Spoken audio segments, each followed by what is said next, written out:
Hindi ata siya marunong mag-follow. Same to Heimlich.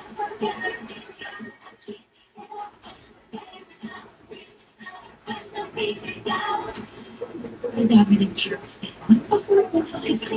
Siyempre hindi. Kaya ayun, pa-trust and safeguard. Na mas pinalaki, mas pinasundin, mas protected. Complete germ protection and safeguard the sorry.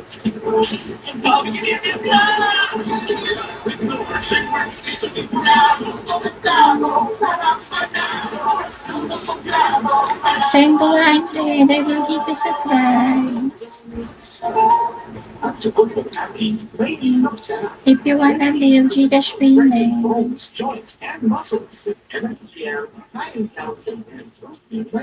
Sinabi yung follow back para makita yung message.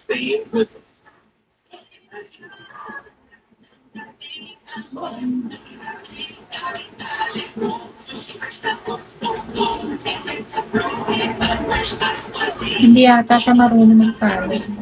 Same to Heimlich. I will give you surprise in WhatsApp. Dandruff yan.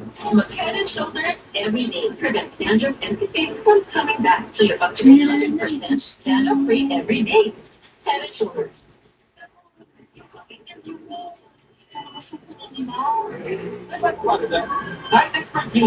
Walang sample dito, feeling first.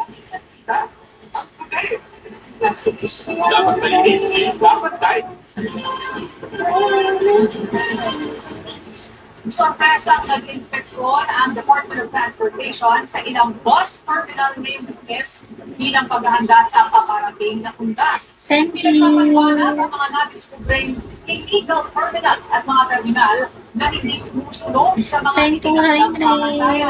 Bumisita rin ang DOTR sa Parañaque Integrated Terminal Exchange bilang paghahanda sa dagsa ng mga pasahero roon.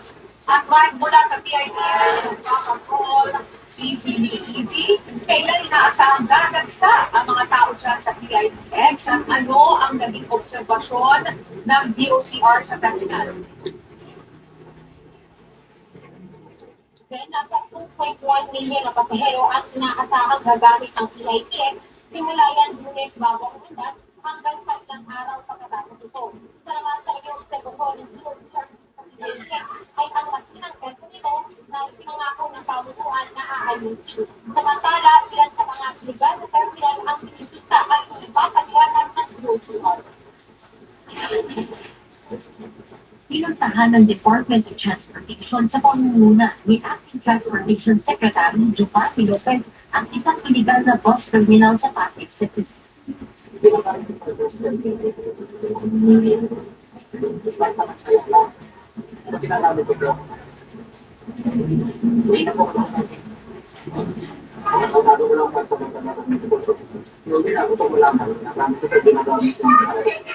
Itinasara na umano ito ang konsensyo.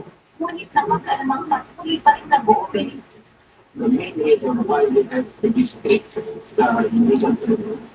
Kasi wala akong pamamaraan. Thank you.